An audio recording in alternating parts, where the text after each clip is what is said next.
Ellerim elinden tutmak isteyen, unutup dünyanı bir zaman.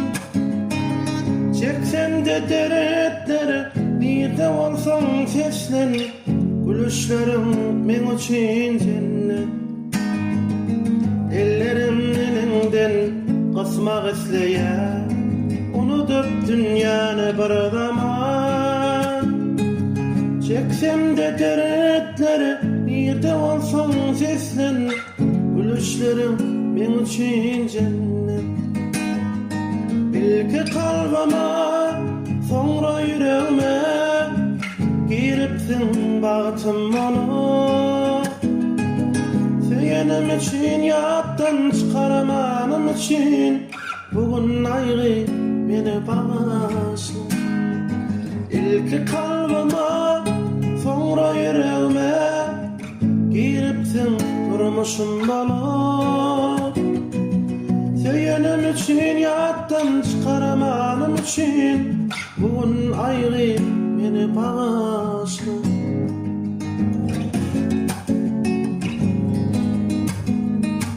Sen nasıl gördüm ençeleri, yatlamayın men seni değil.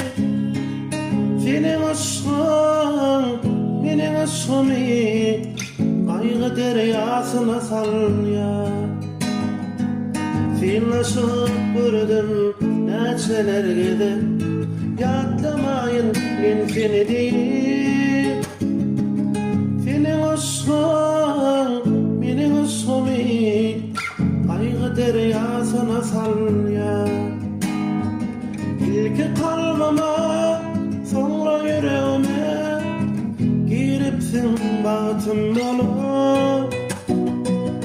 Seyenim için yattan çıkaramanım için bugün ayrı beni bağışla.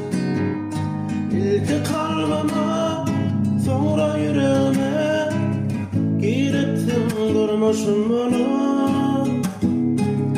Seyenim için yattan çıkaramanım için bugün ayrı beni bağışla.